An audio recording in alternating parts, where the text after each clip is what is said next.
This is Writers on Film, the only podcast dedicated to books on cinema.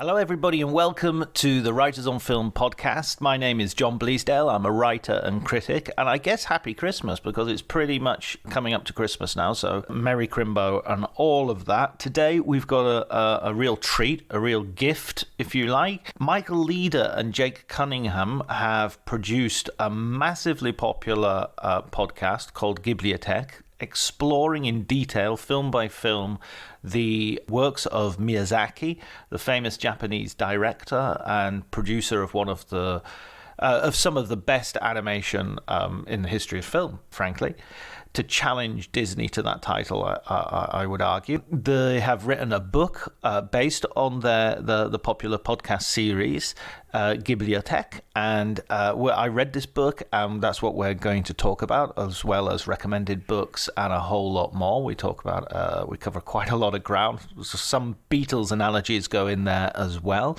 I'm hoping for the podcast to continue without interruption during the break, the holiday season. So I'm that should happen. If there is a break, please forgive me, but otherwise I fully intend to have episodes running all the way through continuously. We're past the 6-month mark now by quite some way. This has been entirely possible because of you, the listener. I have absolutely no sponsorship or support from anybody else, so it is the encouragement of the listeners. On a very practical level as well, lots of my guests have come as a direct result of listeners suggesting them, putting me in contact with them. So you are really and genuinely a part of this podcast. Otherwise, it's just me, but it isn't. It's me and it's all of you. So thank you very, very, very much from the bottom of my heart. It's made this year a real pleasure. It's been one of the most positive aspects of this year for me personally. So thank you very much. If you wish to support the podcast even more, you can also get a job in the advertising arm of Writers on Film by simply liking, subscribing, spreading the word on Twitter, on Facebook, on the social medias, and that will help enormously as well. You can follow me personally, if you haven't already, on Twitter at Dr. Jonty, DRJONTY. But before you do any of that, please enjoy the conversation.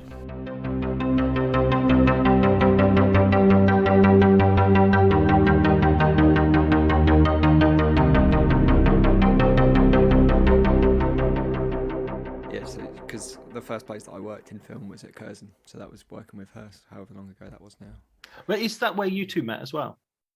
No, I've never worked for Curzon. So after working directly for Curzon, but while still producing their podcast, Jake started working with me at Little Dot Studios, at which point I was full-time doing Film 4's social media stuff and online editorial, which is why I was going to festivals and everything.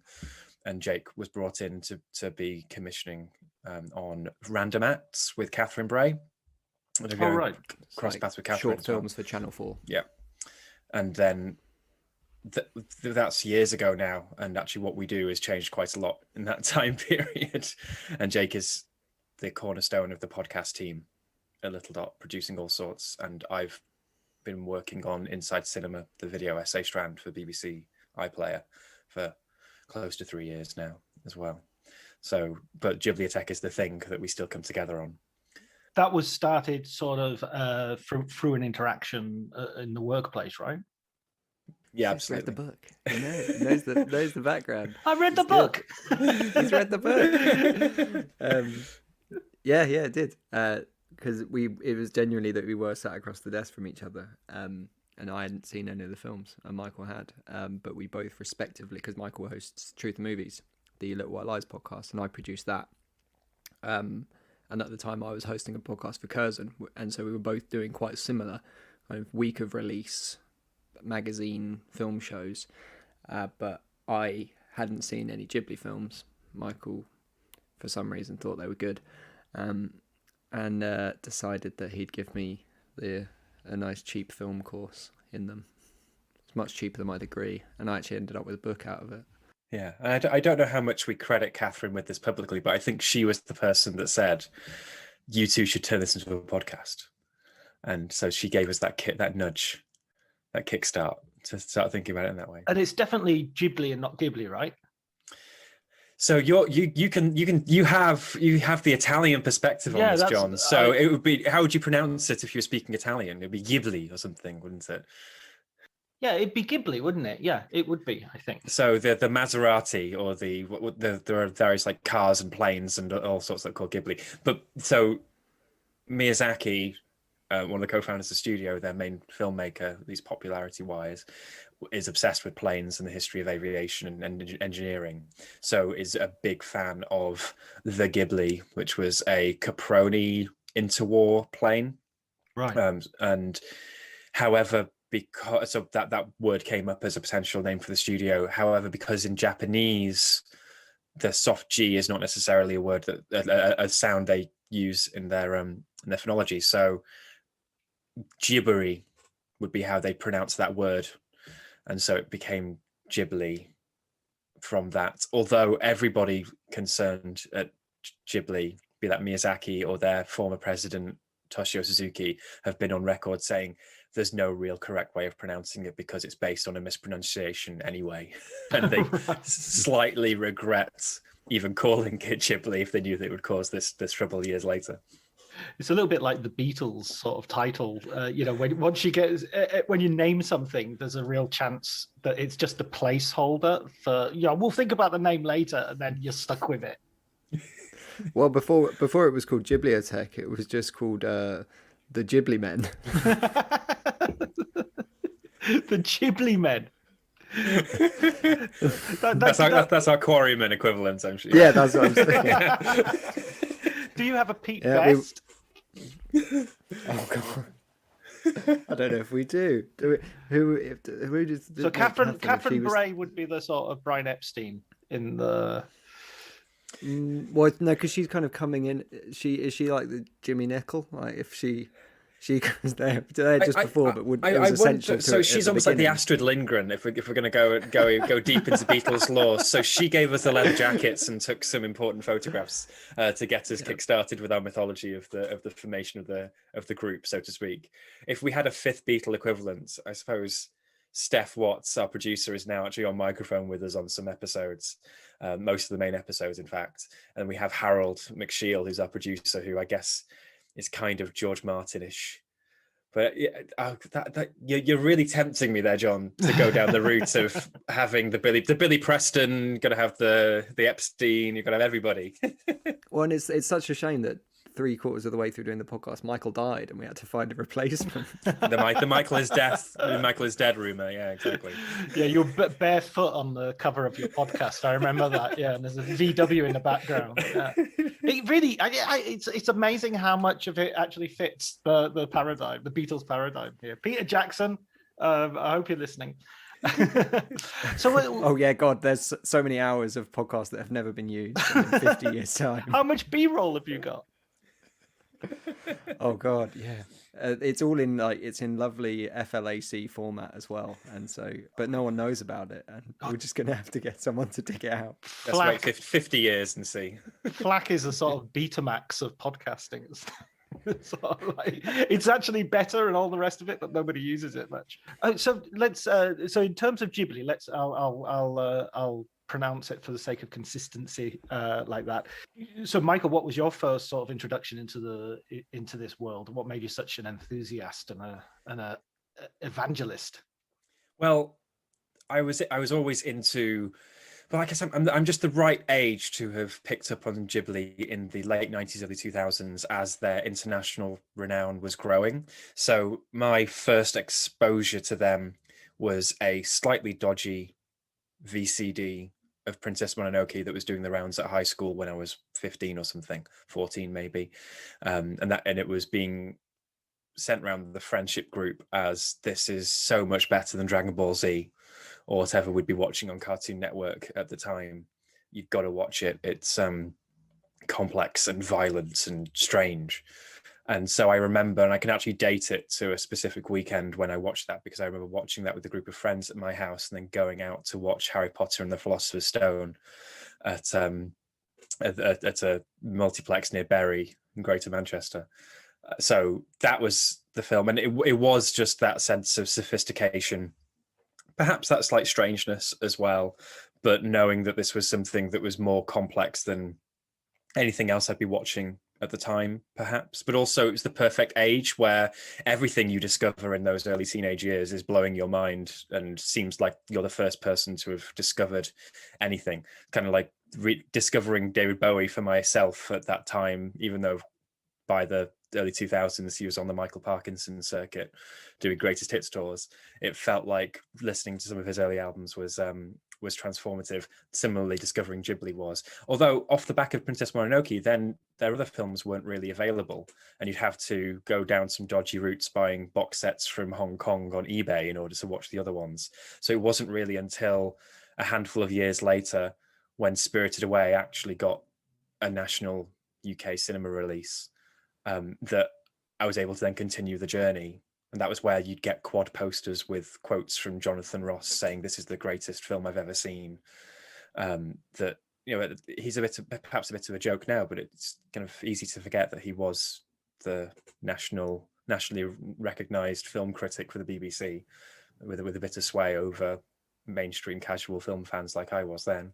And even beforehand with the Incredibly Strange Film Show. Well, I'd missed all of that. I was too young for all that to know him in the 80s. I'd only know that stuff when I'd pick up an Evil Dead box set, and it would include like his profile of Sam Raimi and Evil Dead 2 from the 80s.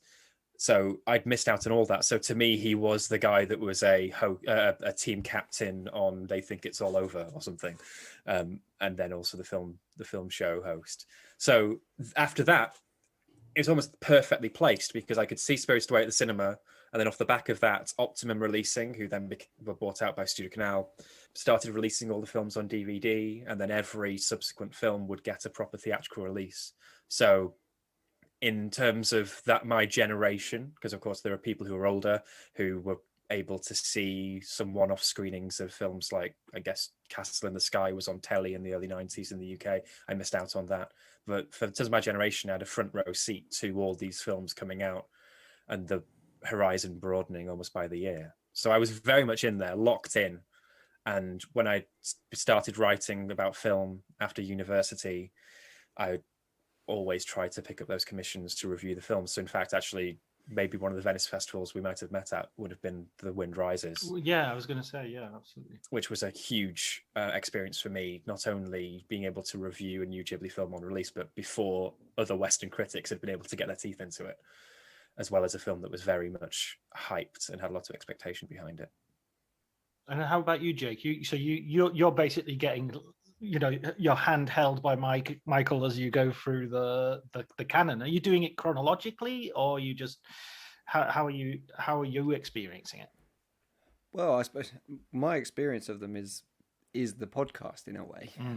So go back 3 and a bit years when we started it. The goal was to provide a kind of very ungatekeepery, very welcoming, accessible route into these films.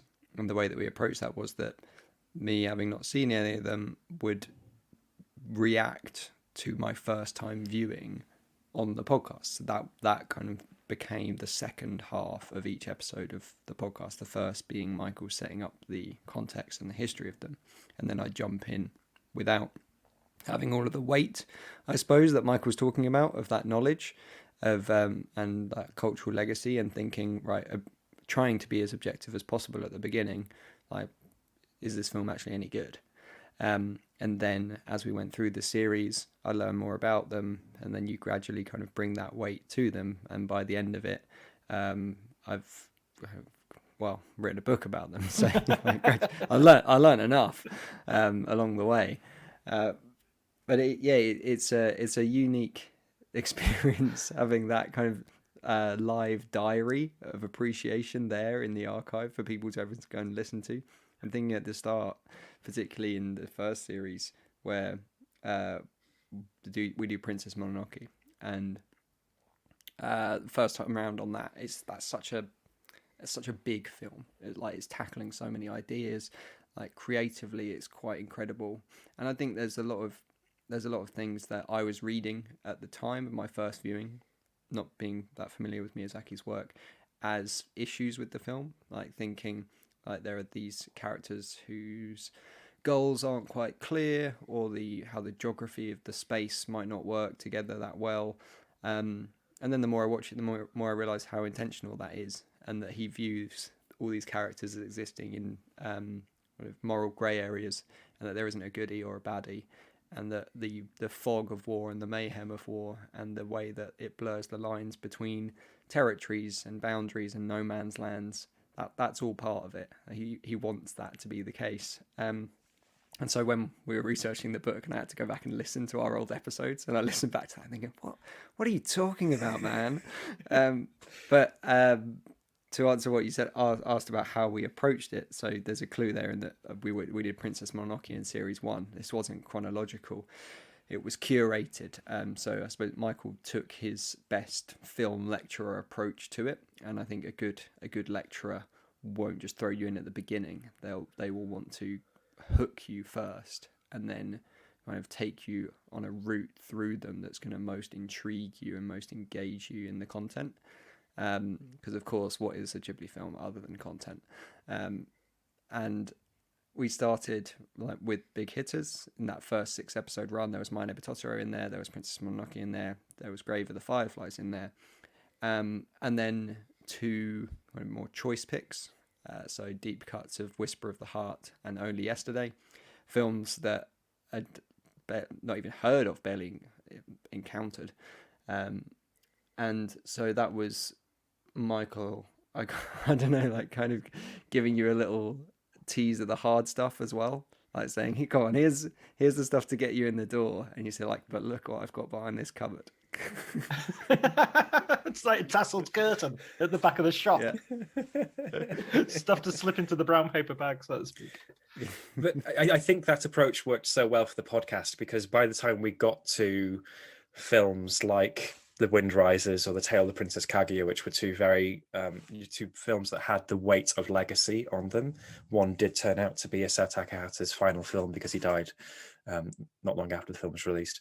And at the time, The Wind Rises was billed as Miyazaki's final film, although he's proved us wrong with that and come out of retirement to make another one that's taking an age to make.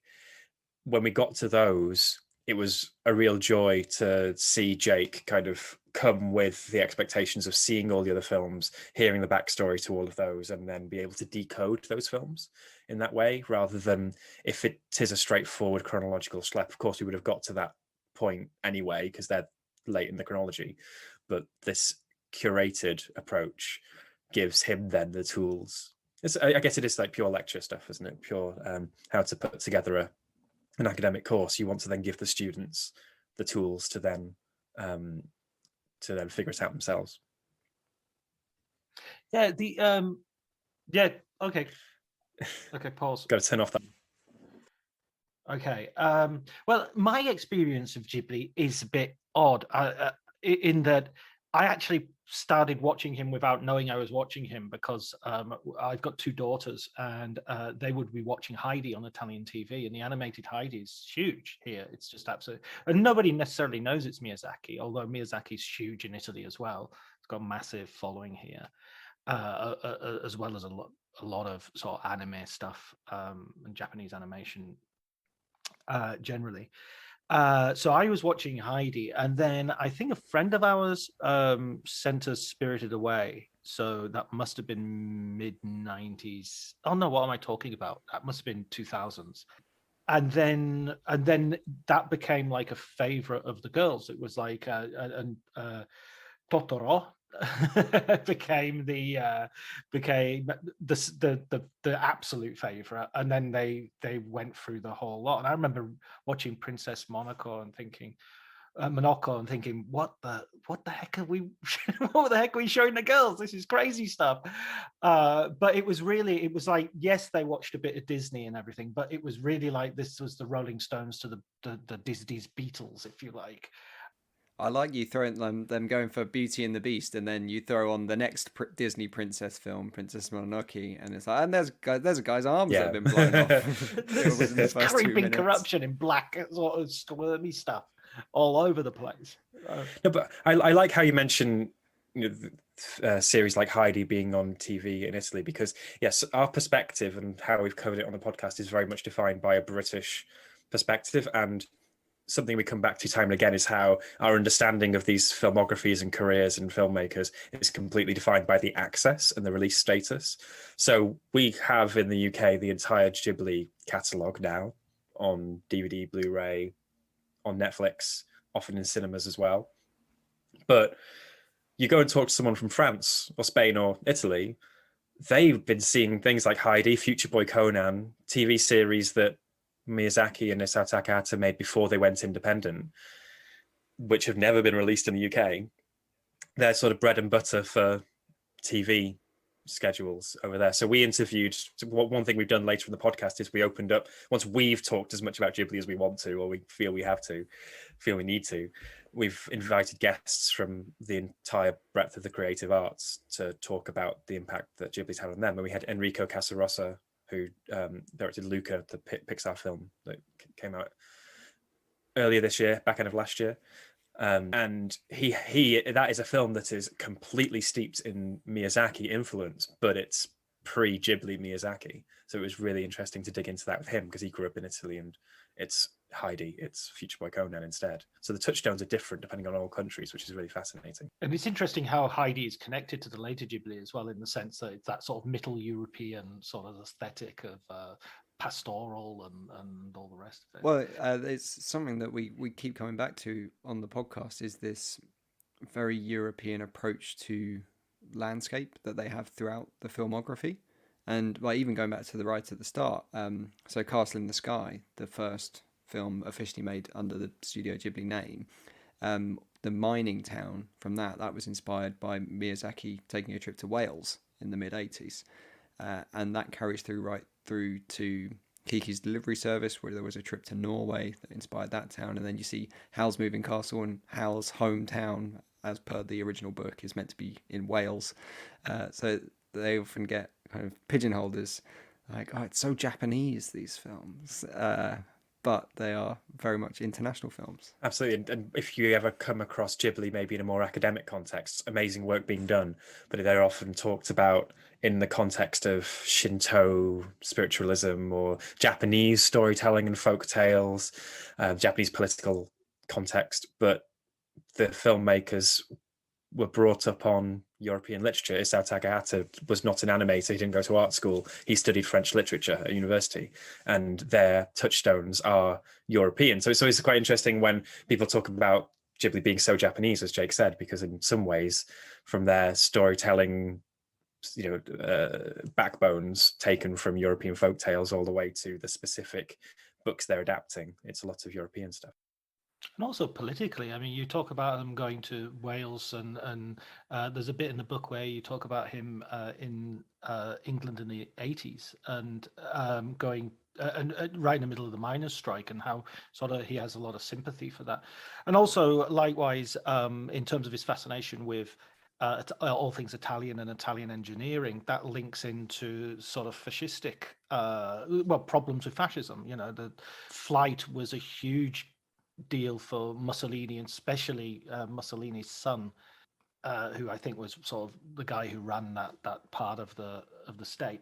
So yeah, it's like maybe it's the way, as sort of the way we look at filmmakers sometimes as too crudely nationalistic when it comes to looking outside of a European context. Well, I think what you say about Italy is really interesting, because Porco Rosso, which is an underseen Miyazaki film, and it's his kind of, for me, the closest to like tales of real adventure, boy's own annual type story. And the great line from that's like quoted so often, it's to better be a pig than a fascist. And it's one of his most political lines, really. And it also ties to this dilemma that's there throughout all of Miyazaki's work, which is that he absolutely loves aeroplanes, can't resist them, but he's so anti-war at the same time. And so he's got this love of planes, and Porco Rosso filled with these incredible sequences. I would say contains the best sequence in a single Ghibli film, when the plane kind of flies above the sky into what appears to be a heaven for aeroplanes. It's astonishing. And he holds these machines in such high regard. But as you say, John, like, they are also a symbol of specifically fascism in Italy, but of war. You go to a film like The Wind Rises, his most recent film, and he's directly wrestling that with a guy that is a designer that wants to design a beautiful thing, but that thing is going to become the plane that kills millions of people. Absolutely. It is a really fascinating dilemma and conflict at the heart of Miyazaki. And he's the sort of filmmaker that's been exalted to the level of being pure genius, and he's never done anything wrong, but there are these wonderful knotty contradictions. I love the story. Early in his career, he was an animator on the 1970s Japanese anime version of the Moomins. I don't know if you ever saw that one, John, but there was one particular episode that he worked on, I think potentially uncredited, that Tove Jansson hated because he threw a load of tanks in it. It's like the most un-Moomins idea to have in a TV show. But he's very much an artist who, as a break between films, would write like comics for model enthusiasts who like to build little miniature scale models of planes and tanks, because that's what he would do if he had spare time. But then his films have these political textures about pacifism or anti-war rhetoric within there, or the murkiness in between the two. So there is that fascinating conflict. And yes, as you say, the labor relations, they go all the way back. So obviously why he was responding so strongly to the miners' strikes of the 80s when he was in the UK. When Miyazaki and Takahata's initial relationship was formed when they met at a labor union meeting at the studio they worked at. So that's very much at the heart of it. And even though anime in Japan is very underpaid and has all sorts of real issues when it comes to workers' health and rights, Ghibli always tried to be at the forefront of making that a bit more stable, a bit more healthy. And I think that's something that Miyazaki was always very, very, very interested in doing. Animation in general is such a labor-intensive form of filmmaking that it seems interesting from that sort of political point of view of bringing out the invisible workers and making a bigger deal of them. I always thought as well, just in terms of that. He seems to be someone who's perfectly happy to make a pastoral, to make a peaceful, a beautiful sort of peaceful image, a landscape or whatever. But there's also a certain fervor in destroying it that he gets as well, and the violence. There's a relish to it, even if on the text level, if you'd like, he's condemning it. Well, and that was Diana Wynne Jones's issue with Howl's Moving Castle, was that there's no war in the original Howl's Moving Castle book. That's not part of the plot whatsoever, and that's something that he creates for that film. And I think you can't deny when watching that film that he thinks that those fight sequences are stunning, and like there is an almost there's almost a regard for him and for Howl taking part in this destruction. And I think he learns from that, and you watch something like The Wind Rises, where there's an incredible earthquake sequence, and you suddenly get the physicality of it, you get the ground level experience, and you get the human impact of it. But it's not like he nails it every time. Like Princess Mononoke, which comes many years before Howl's Moving Castle, I think does hit that mark. But it's really fascinating. Such a curious element of him as a filmmaker, and it's not something that I think is perhaps initially obvious as well. I think he kind of gets put into a bit of a cutesy old grandpa of animation world, and he's just memed to death for saying funny things. And there's a lot more to him than that. It's something that's such a gift, and we've had this gift twice over now. By doing the podcast and then writing a book, being able to really go in depth, film by film, but also weaving the tapestry between those films, that you're not usually afforded that when you're writing your 1,500 word 15th anniversary feature celebrating a film. So Miyazaki's relationship with conflict and war and violence really does change over the years, and there are a couple of these world events that really change him as a storyteller. If you go back and watch his films in the 1980s, like Nausicaä, The Valley of the Wind, and Castle in the Sky, they come from more of a fantasy action adventure perspective, and as in a response to those more cartoonish, violent films, he then makes Kiki's Delivery Service and My Neighbour Totoro much more grounded children's movies, much more accessible, much more free of that sort of conflict and peril. But then this is something that Jake actually maybe discovered in parallel with me or just before me, because he read the manga that Miyazaki wrote and illustrated of Nausicaä, The Valley of the Wind, which lasted from the early 80s to the early 90s. He kept working on it even after the film had finished, and through the pages of that film you see him growing in terms of his complexity, the complexity of his worldview, inspired by the conflicts in Yugoslavia of the late 80s, early 90s, the fall of the Iron Curtain and everything happening in Eastern Europe. He changes and he realizes that it's very messy. The world is messy. We're not going to ever be past conflicts. You think he's very much of that generation which thought that the dropping of the bomb would change everything, and surely no one will ever think of going into conflict again because we've seen the worst we could see. And he was horrified by those events in the early 90s, and then once again by the war on terror and the Middle Eastern conflicts in sort of post 2001. And that very much has a specific impact on Howl's Moving Castle, and how he then adds in this very murky war that Howl is pulled into that kills his soul, destroys his soul, and he can't really be saved from it if he's going to be engaged in that conflict. So there is something, while he does revel in all that, he is also wrestling with it himself about his point of view, looking at the world. And you read any interview with Miyazaki from about 1993 onwards, and he says the world's going to end any day. I'm not going to give the children any hope. The only hope we can have is to enjoy life while we have it. Allegria. Sorry, that's an Italian word meaning happiness. Lightness. Yeah, I mean, there's even a brilliant bit in the book where you mention about him getting his Lifetime Achievement Award at Venice, and the interviews we're all doomed. What the hell? I wouldn't have children. It's that sort of terrible sort of, as you say, that's what Jake said earlier as well about the sort of the cutesy memes of Miyazaki, where you have a black and white photograph and some inspirational quote next to him. I mean, that's all kind of a little bit nauseating, put beside the complexity of his actual vision.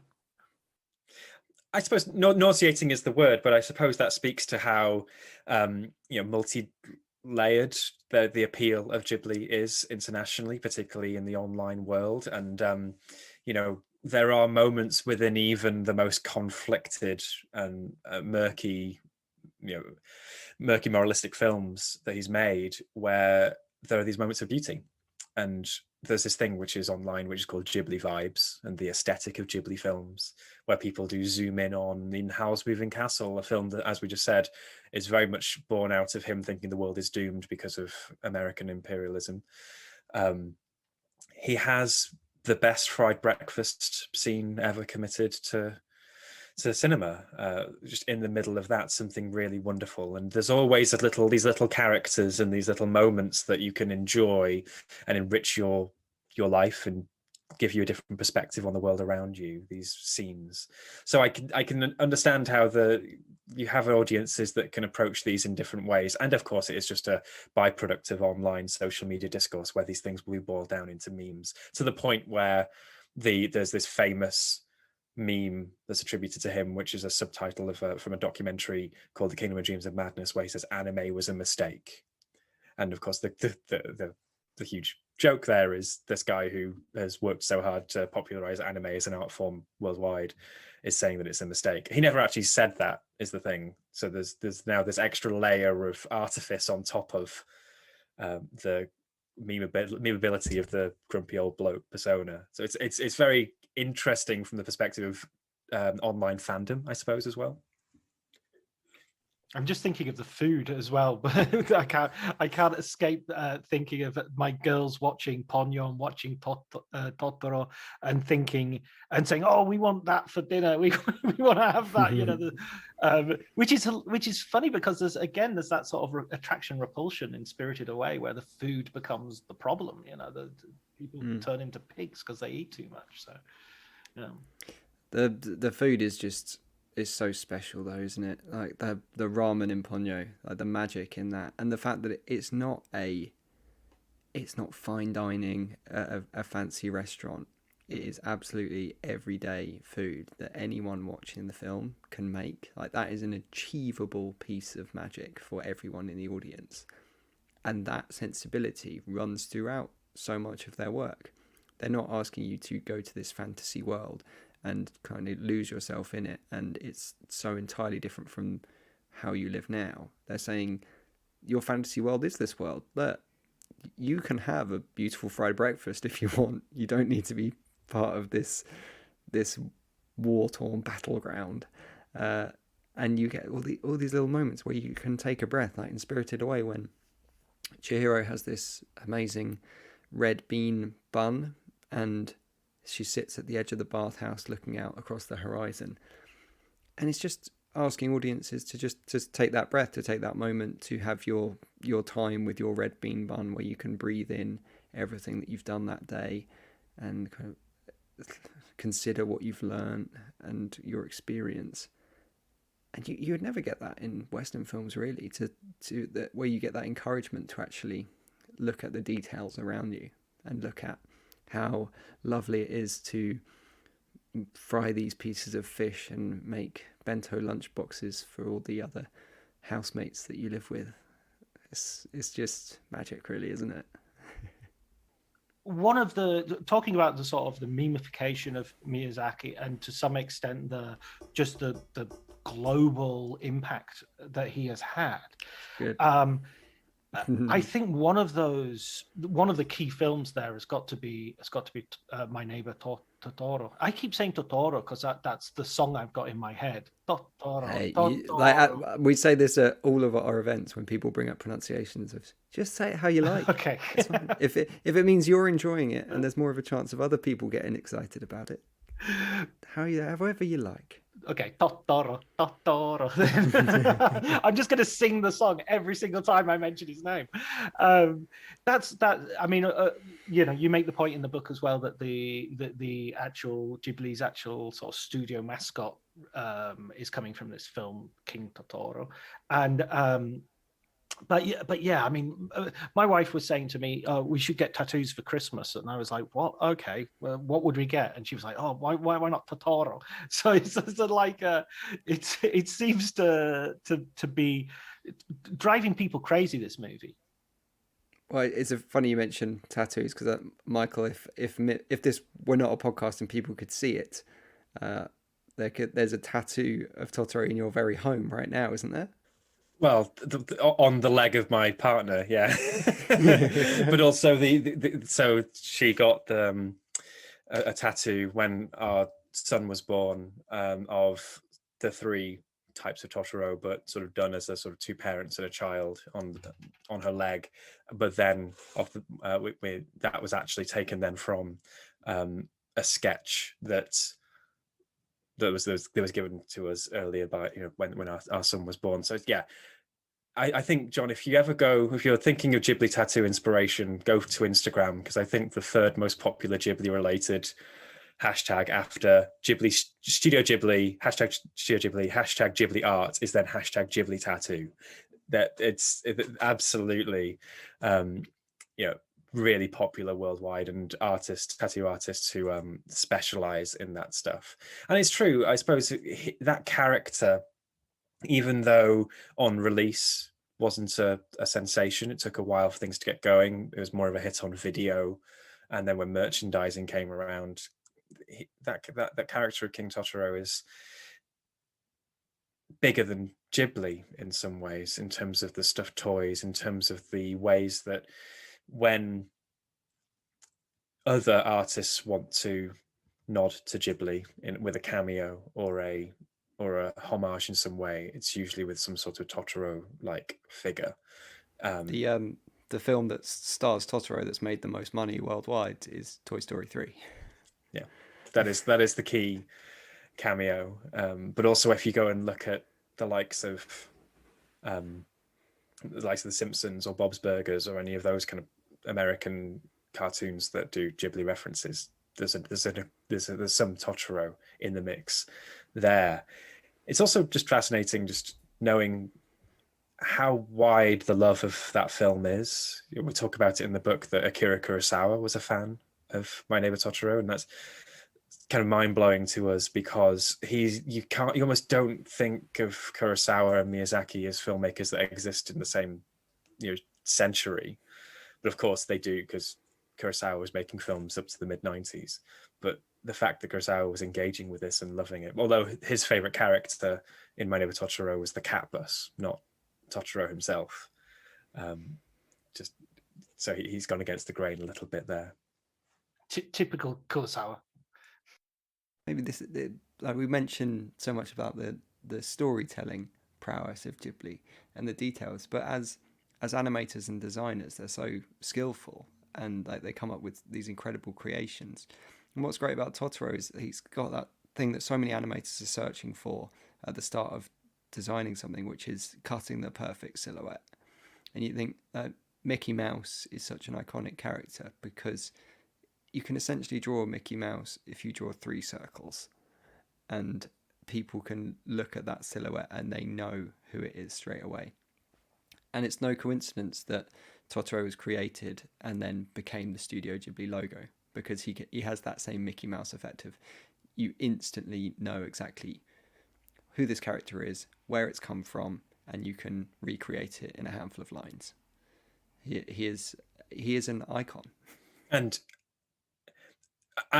that is almost then the provocation or the challenge for you, 5-year-old kid watching this film, draw your own, because it is so almost, it's achievable as a design, and it speaks volumes that when the world was put into its first lockdown last year, Toshio Suzuki, not an animator or any of the films, he's a producer, but a great calligraphy artist in his own right, did a how-to tutorial on the Ghibli channels as to how to draw your own Totoro, and tried to, I engaged the world in doing that. It shows that. I should say we are terrible at it. When we were doing the book tour, some poor person asked us to draw rather than sign our names. This is in pen. We can only do this once. The moment and we of had truth. to get up Toshio Suzuki's tutorial and draw along with it. And I mean, yeah, he is. Even though he says it's so simple, he does a very good job and much better than we ever did. So you guys are not good at you're not good at drawing these things, then? You're not at all. I mean, the thing about Totoro as well is that in terms of the actual film, I was sort of thinking about this when Jake mentioned about storytelling as well, because Totoro feels to me, and some of this applies as well to some of the other films, that the narrative as such, the story as such, is like the 3rd or 4th or 5th most important thing, and the thing that Totoro gave to, I'm sure, to my daughters and also to me when I was watching it over their shoulders, was a place to be, a place to, just an environment to live in, and there was a sort of timelessness to it that meant that timelessness in the sense that a particular summer can be timeless, if you know what I mean. I mean, I know that's, I'm tying myself up in time paradoxes and knots here, but do you see what I mean? That's absolutely. I think that is 100% what you get out of the film. It is more this kind of sense of space, time, detail, character. It's not following those 22 Pixar story beats that you must hit to make sure your audience cries come the third reel. It's, for me, the most comforting of all their films. I think it's their best film. When we went into lockdown that first time last year, I watched it 4 times, and I think it's kind of offering you kind of a balance. I think you watch it like when things are quite chaotic, even though it's about this kind of owl, bird, chicken thing that lives in a tree and plays on an ocarina. It's incredibly grounding, because although you do have this character and you've got a bus that's also a cat, it's just watching people clean a house, have a bath, like look at how beautiful a tree is, and just offering you those little insights, especially when all you can do is stare at the same four walls around you for 6 months. I found incredibly rewarding. Yeah, I mean, I mentioned earlier, I was sort of watching it over the shoulders of my two girls, and I mean, the reason they were so hooked to it was they liked May and Sasuke, and that was that they would call each other by those names, and sort of the way that they just barrel around the house, yeah, and like May screams like. That'll give, like, you could, after watching it 4 times, get a bit of a headache.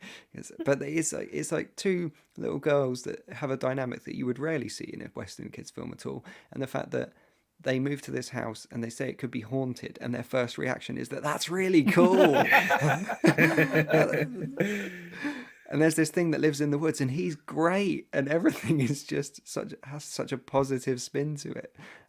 You're not going to go and run away from this film whatsoever. It is just a totally embracing thing, which is Totoro himself too, I suppose. Yeah, a warm hug of a film, if ever there was one. When you came to writing the book, was there? I mean, it must have felt great, sort of having a moment to sort of solidify all those arguments and all those observations and discoveries that you'd made through the journey of the podcast. Well, yeah, it was really good for me, John, because it meant I actually had to do some work for this book, because Michael could obviously just look at the notes that he'd made for the podcast and just copy them out. I had to have some original thoughts, because the book, for the listener who hasn't read it, which is I'm sure most of them, the book is divided up into the context and history of each film, and then I have to do a review of it. And so Michael always had that job in the podcast. But for me, it was great. And it was great to go back and really refocus on the films and make those discoveries, and kind of reposition myself on them. So there were some where each time I watched them, you think, yeah, this is great the first time, and it's just as brilliant now. And that's My Neighbour Totoro or Porco Rosso. But then A Princess Mononoke, where you get more from it each time, and the kind of more layers unfurl. Or something that I thought was kind of just a bit slight, like Arrietty. And the review that I ended up writing in the book ended up being a lot more positive than I expected it to be. Just because people have this with when you write, you can make any plan that you like, but then sometimes you just kind of go with it, and then you realize that you're actually very happy with what you've written, even if it's not exactly what you thought you were going to write in the first place. And for my side, I did do some work. Thank you, Jake. But the great thing for me was when we made the podcast, we had such a specific structure, and we would time each element of the podcast as well as we could. So as things went along, and sometimes the context or history, the background would become more complex or at least longer, I'd have to cut into that. So it was the opportunity to go back and really hit the books again, find all the stuff that we didn't have time for to discuss on the podcast. But also, starting the podcast mid-2018, there were new books on Miyazaki and Ghibli coming out. Some books were the first on certain topics in the English language. There was a book on Grave of the Fireflies that the BFI published by Alex Du Dr. Witt, which was and still is the only book solely about the work of Isao Takahata to be given a proper public publication in the UK. So being able to incorporate all of that as well, and then weave the story. When you do podcasts, you do think about things rather individually, modularly.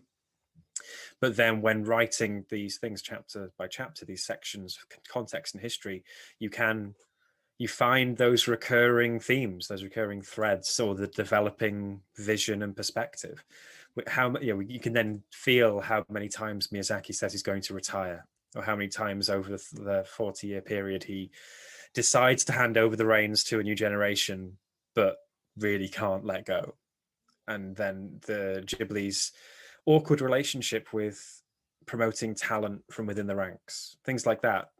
Being able to weave those elements together across and form that narrative across the book, whilst also then delivering your one-stop shop chapter on each film, was what was really felt like a treat to me as somebody who's always wanted to go deep on these films.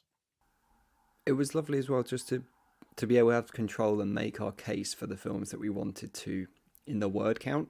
So we knew how many words that we had to hit, and we knew how many films we had to cover, and we carved them up in a specific way to allow for us to maybe focus less on ones that we felt maybe didn't need as much, that have maybe had a lot of coverage elsewhere. So, for instance, A Howl's Moving Castle, a film that neither of us particularly love that much, and everyone knows quite a bit about. And so we thought, well, we can reduce the word count on that, and that will allow us to write 2,000 on Whisper of the Heart, a film that we want to champion, and there is not a big audience for. And this was our way of kind of working our way through that filmography and saying, Miyazaki and like the late 90s and early 2000s are great, but also take a look at this other stuff too, because there are other directors there, and there are lots of different styles of films too. So have a go with them as well. Yeah, so we were very, it was very important to us to shine the spotlight as equally as possible on Isao Takahata, because he is an equal and complementary genius to Miyazaki, working in a very different way, much more experimental and iconoclastic. And as he became older, he was much more of an artist, in the sense that he needed patronage, either by the money that Miyazaki was bringing in with his more popular films, or literally an endowment from an executive from a broadcaster to be able to make Princess Kaguya at his own speed and to his own vision. So it was important for us to give space for that. Also, films as well that have been controversial for some reviewers. Like, we have The Red Turtle in there, which is the film that has the Totoro logo on the front of it. So we're counting it as Ghibli. When it had its festival releases in Cannes, etc., Toshio Suzuki and Isao Takahata were there on stage to introduce it. However, it was wholly animated in Europe. Only really involved Japanese people for like creative production and other development reasons. But we put it as part of that canon more to show that their horizons are broad.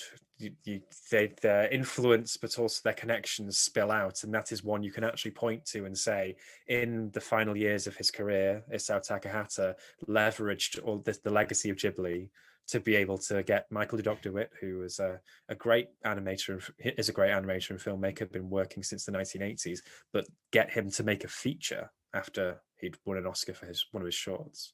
So that was really important to us as well, is to focus on Ghibli, but also then wherever we could broaden out the conversation as well. And so in terms of the future of Ghibli, do you see that's the way it's going? It's going to become this expanding brand that will, and studio, which will, include a lot of other influences? Well, I think they've always been quite canny business operators. A lot of the book is championing Toshio Suzuki, the puppet master of the whole operation, really, and all his wily dealings.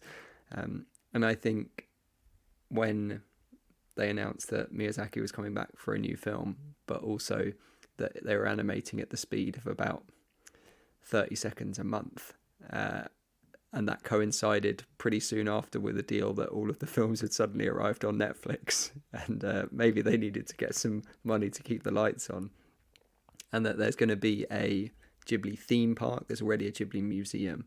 The Ghibli theme park opens next autumn. I mentioned Mickey Mouse earlier. The thing with Mickey Mouse now is that he's not in films anymore. He hasn't been for a long time, but he is the icon of Disneyland, and it's like the global empire of Disney. I'm not sure whether Ghibli's going to be in the empire business anytime soon, in the same way that Disney is. But I think you look at the Netflix deal and the HBO Max deal, that these films are more accessible than ever to as many people as ever. And there's a theme park around the corner. It's perhaps less about getting that kind of direct monetary spend of the purchase of the DVD or the purchase of the Blu-ray, but the brand expansion is absolutely in effect right now, I think. But they've always been done it in their own way and in their own speed. It's not like they're doing this half-heartedly. They're doing it in their own way. But this definitely seems like How Do You Live, the film that's currently in production, will likely be Miyazaki's final film, because if he takes as long as he did to make this one with another one, he'll be close to 100 or something. So I'm sure the people at Ghibli, it's a very different company to what it was in the 80s and 90s, where they were part of an umbrella corporation. Then they went independent in the 2000s off the back of the success of films like Spirited Away, and were very productive in terms of setting up this museum that was the home of the history of animation. They've set up their own labels in Japan to release films by international filmmakers on home video and in cinemas. They were very, very active. And now they've taken their staff back to a very small crew just to work on How Do You Live, managing their international reputation. Another thing that we didn't just mention as part of the international side is they finally put together an exhibition of Miyazaki's work to go outside of Japan. You go on Ghibli's website, they always have a few touring exhibitions going around Japan celebrating various aspects of their history and legacy. But the one that's currently in LA at the Academy Museum about Miyazaki is the first outside of Japan.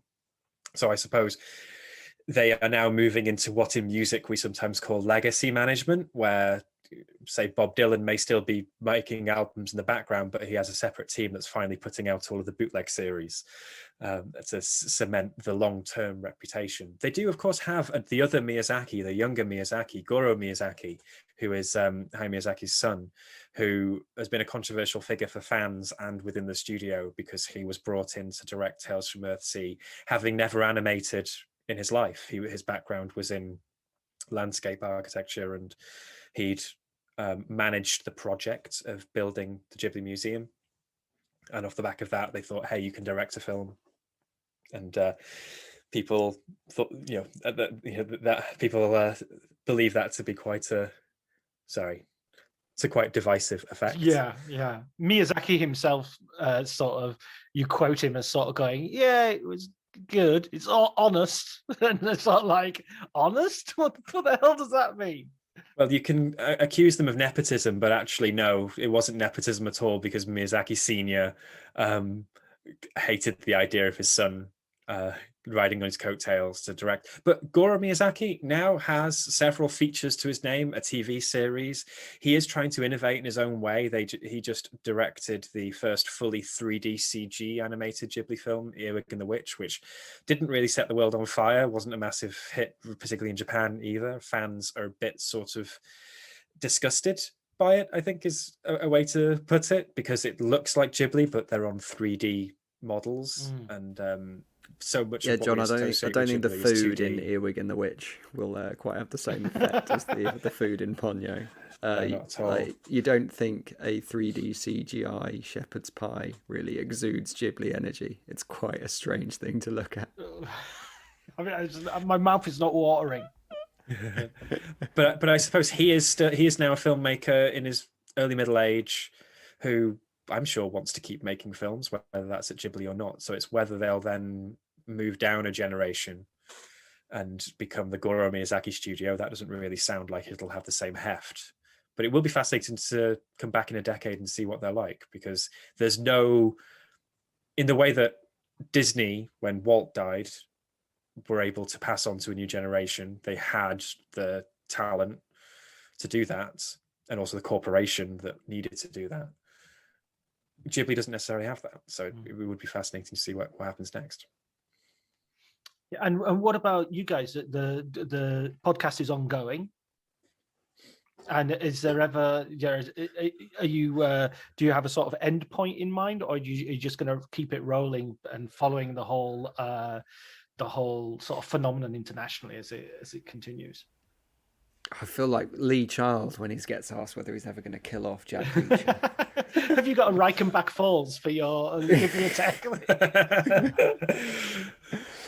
Well, so what we've been doing on the podcast is expanding out.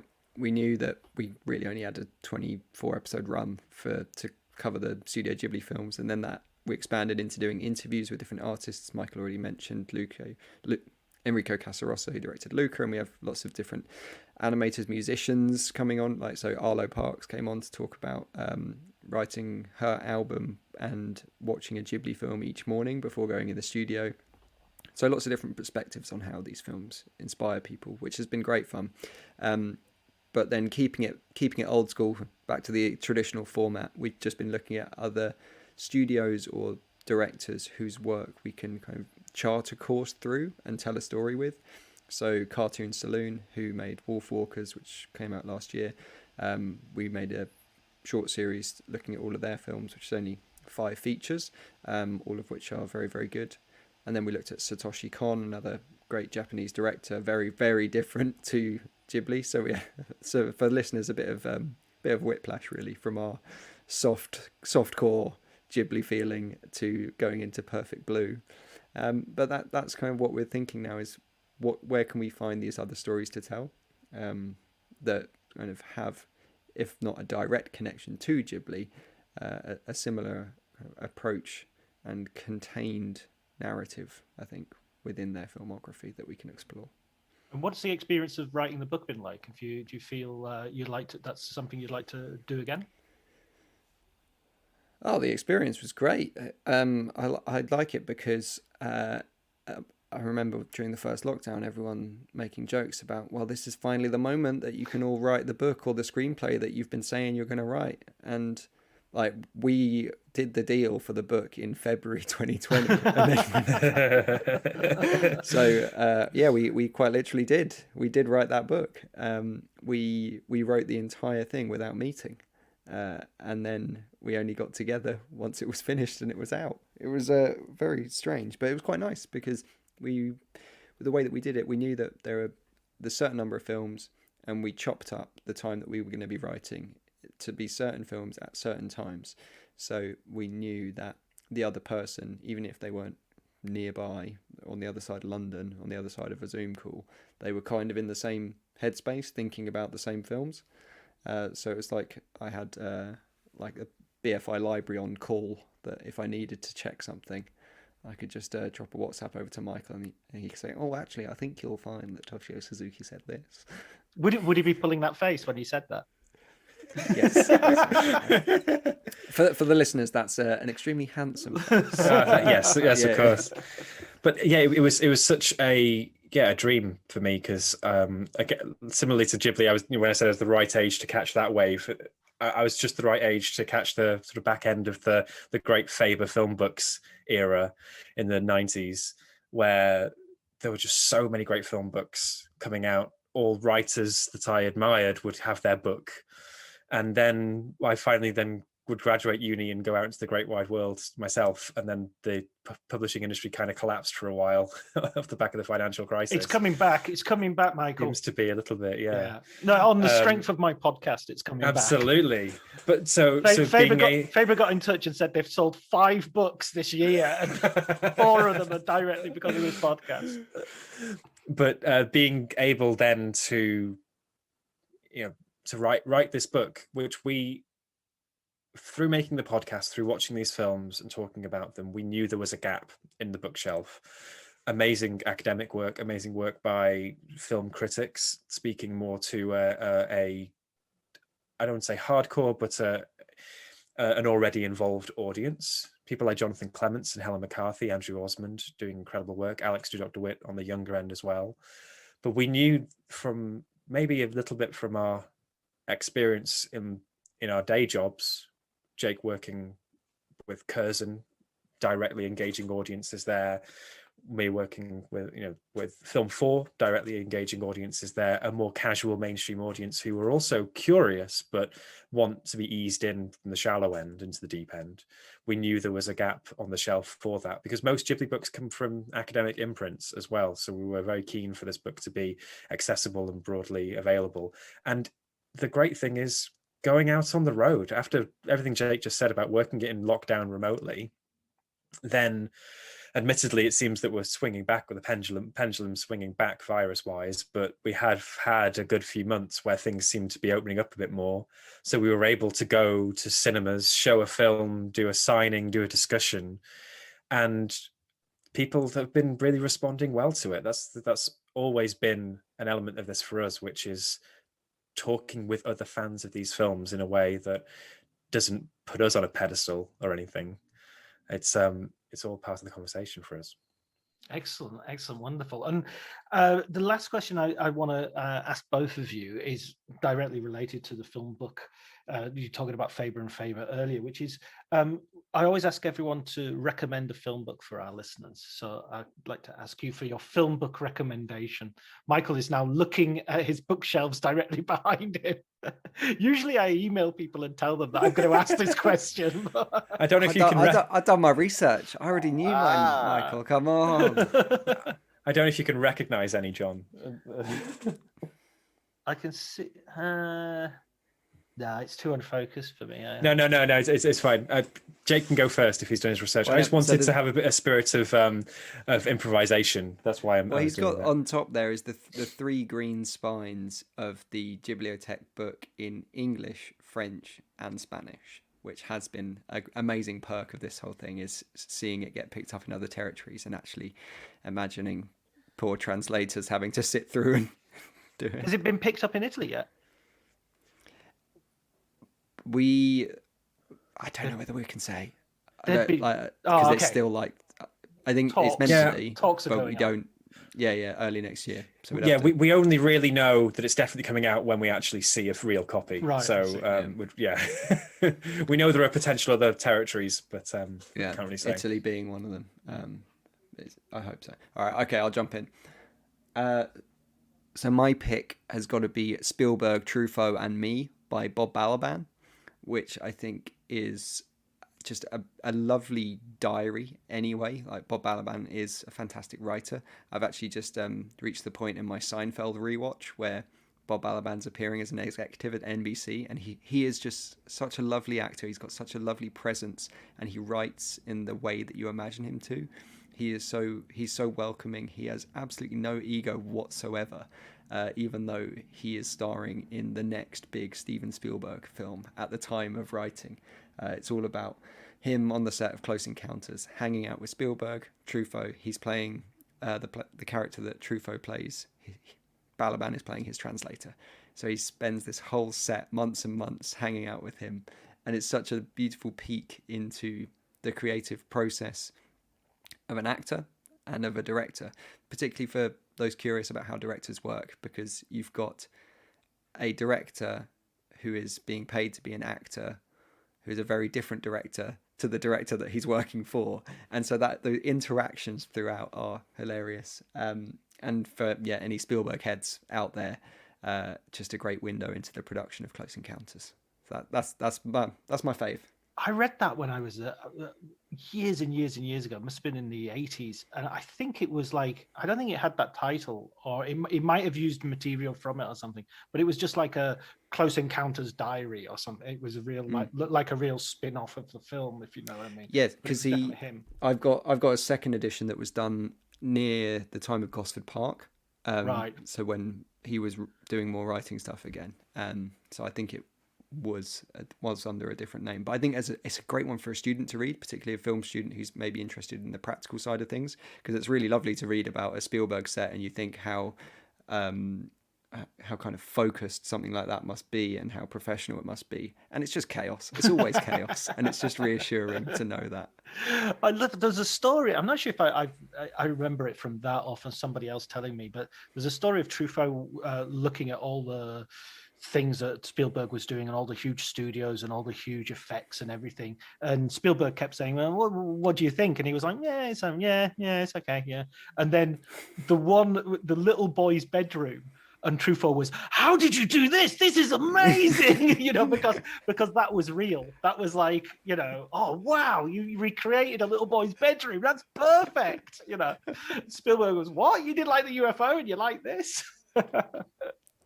Which speaks to the different sort of directors that they are, I think. Michael, what have you come up with one? Well, I just wanted to make sure that since we're talking about Ghibli on this podcast, I wanted to give a shout out to some of the great other Ghibli books on the shelf. So many fans of Ghibli will know that there are 2 volumes of Miyazaki's own written work that's been translated into English. One's called Starting Point, and one's called Turning Point. Starting Point is better than Turning Point because that has more of his own writing and sketches, directorial memoranda, proposals for all of the films. Starting Point goes up to Mononoke in 1997. Turning Point is Spirited Away and then everything going crazy afterwards, and therefore he does fewer editorials and fewer bits of writing, and it's more interviews and press conferences. There's some great stuff in there, like the Venice Film Festival on stage chat between him and Nick Park, the year where where they're doing a lot of press together because Ghibli release Curse of the Were-Rabbit, the Aardman film, in Japan, and in fact it actually beats Ghibli at the Oscars that year. It's sort of bit of trivia that we like to wheel out because it's released in competition with Howl's Moving Castle. But in terms of books that are not written by Ghibli people, there's of course Helen McCarthy's book on Hayao Miyazaki, Master of Animation, which is out of print but is so good if you do find a secondhand copy. Her anime encyclopedia that she writes with Jonathan Clements is still just the gold standard for understanding the world of Japanese animation. A recent favorite is Susan Napier's Miyazaki World. She's coming from a point of view of more of an academic background than someone who's steeped in the world of anime, but she does a really great discursive biographical journey of Miyazaki through his films and manga and other works. Yeah, the chapter in that on the manga is really, really good. Maybe my favorite bit in it. And I would, because we've got a lot of book listeners, I'm assuming. Michael mentioned it earlier, but do kind of splash the cash and go for the Nausicaä manga. It's about 1,000 pages long, but it's absolutely worth it. It's a very good doorstop as well once you're done with it. But in terms of outside of Ghibli and animation, I don't know if this is a recommendation. I'm surprised when I heard you say Truffaut, Jake, I thought you were going Hitchcock Truffaut. That's the book that I've returned to time and again over the years because Hitchcock's filmography is one that is so big you can't watch it in one go. You have to chip away at it over the decades, and that is a book that allows you to contextualize that. But in a similar vein, maybe the book I wouldn't say recommend, but a film book I always return to is Easy Rider's Raging Bulls. And again, I'm very much of that generation where that was a £5 purchase from Music Zone or FOP or whatever the remainders bookshop would be.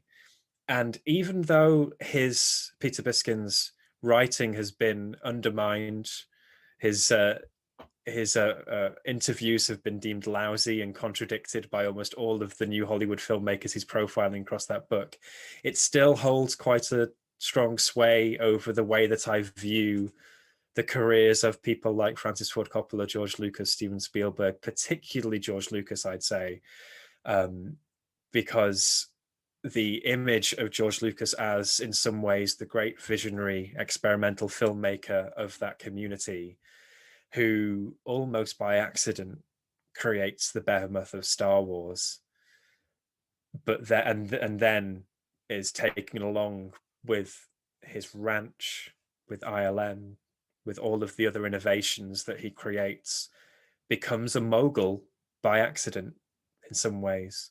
And then, despite saying over and over again for many decades he wants to go away and make his own small personal film, he never can.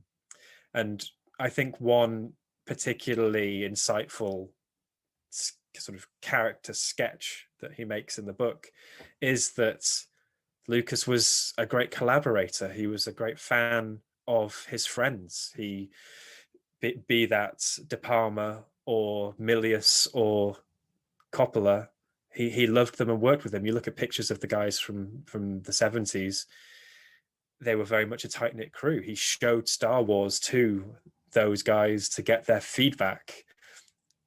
But then in the closing pages of the book, as the 80s turn to the 90s, and you have Ford Coppola and Scorsese very much returning to the type of filmmaking that they made in the 70s in order to come back from the brink of bankruptcy or disrepute within the Hollywood system. Lucas is sitting on a massive pile of cash in the middle of nowhere, separate from the community he really wanted to be a part of. And of course, I think that in the years since, that's been borne out by the fact that he then made the prequel trilogy, attempted to do something different with it that no one seemed happy with.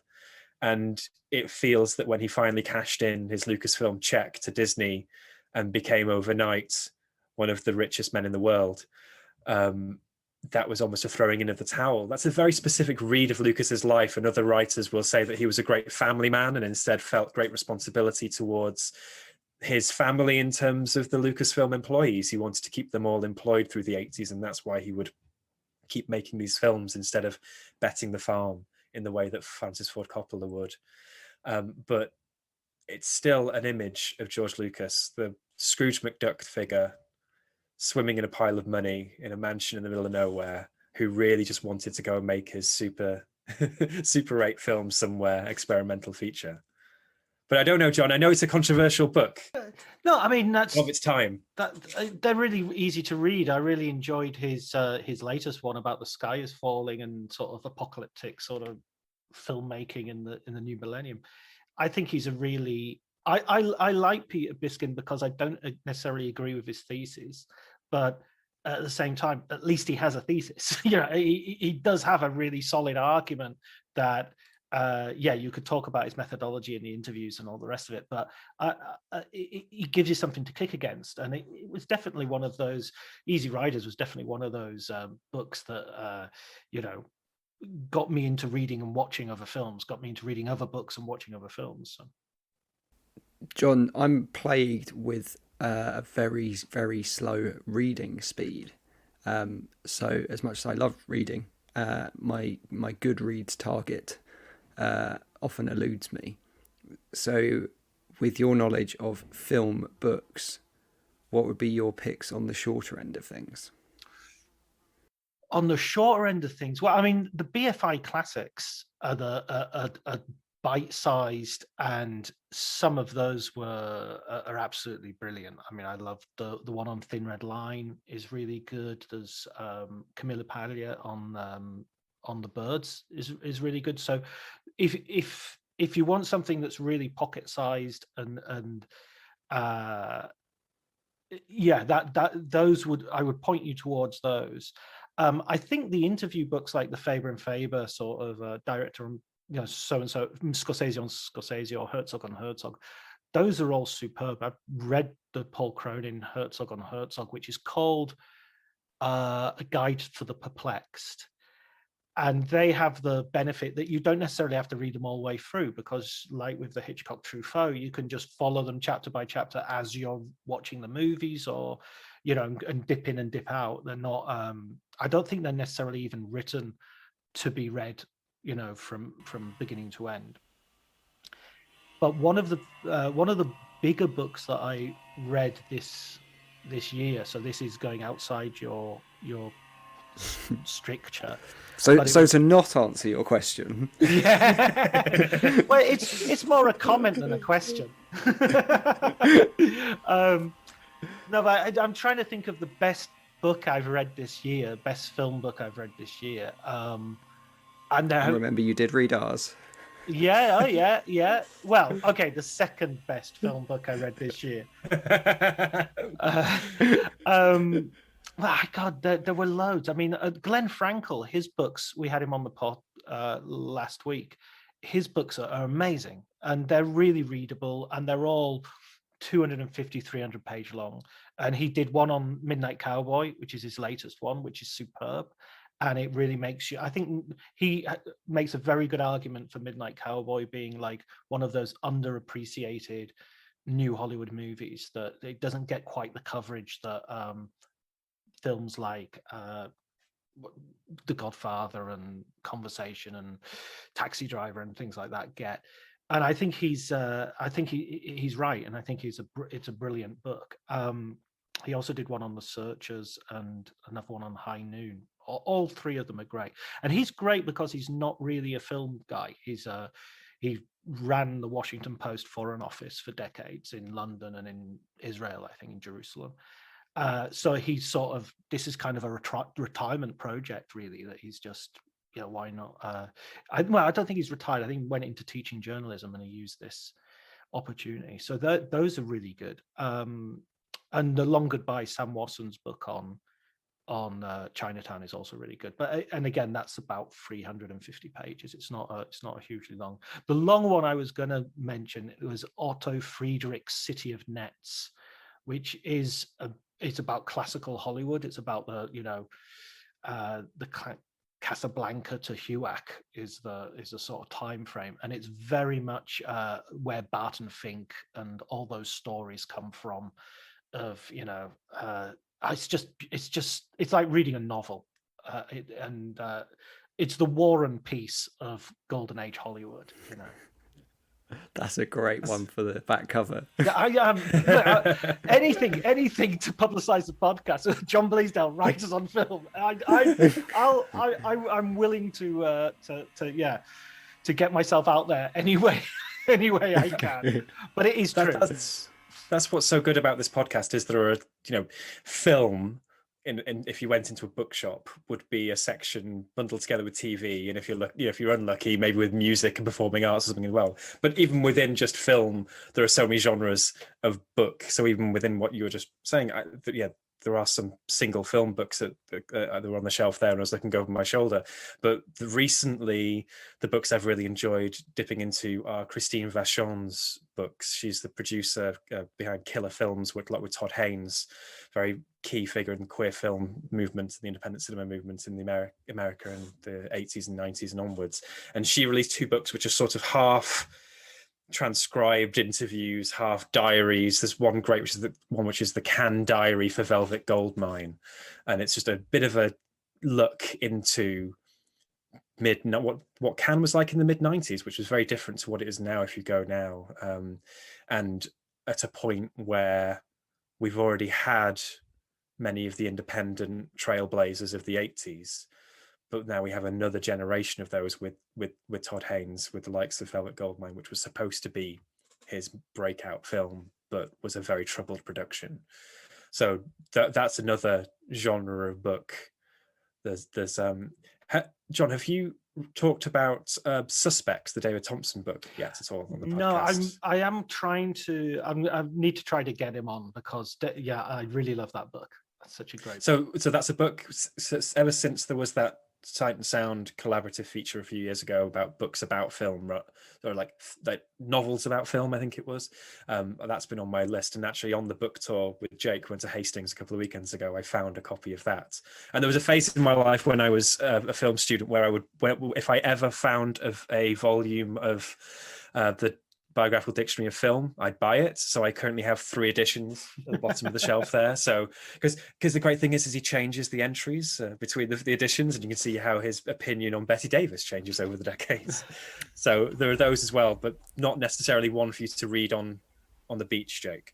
No, you make me think of film art that David Bordwell, because I went I was given the 4th edition of Bordwell's film art before I went to go and do my degree, and at the time they were on the 10th edition, had just been published, and I just remember the uni, just because they're all just bloody money grabbers, saying you have to have the 10th edition, you have to. Everyone has to go and buy the 10th edition. I've got my charity shop 4th edition, which is like, and these new things, VHS tapes. But it's still like the film analysis is still the same. It's just the technology is different, and I still managed to get through my first course without having to buy the 10th edition of film art. How flick books are ruining the cinoscope. It's devastating technology to the magic lantern business here. Listen, guys, this has been an absolute pleasure talking to you, and I love the book. And I think any fans of the podcast will love it. I think anyone who doesn't necessarily listen to the podcast will also love it. Anyone who's a fan of Ghibli will love it. So thanks so much for talking to me. Thanks so much, John.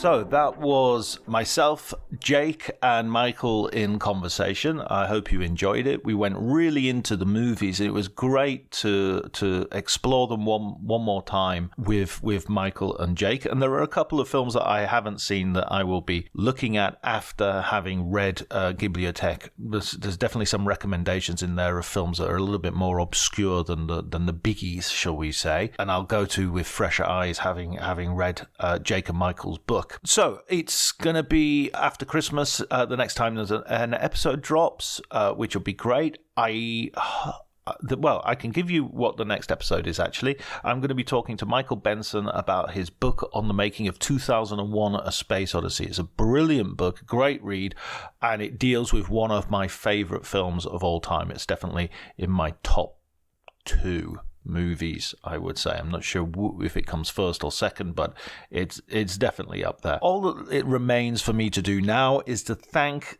Elliot Atkins for the music, as anybody who listens to the podcast regularly will know. It gives a really good feel to the whole experience, and Ali Harwood, who helped out with the art so that I can present it in a way that's quite nice as well. Okay, and of course, thank you to everybody for listening. Until next week, goodbye.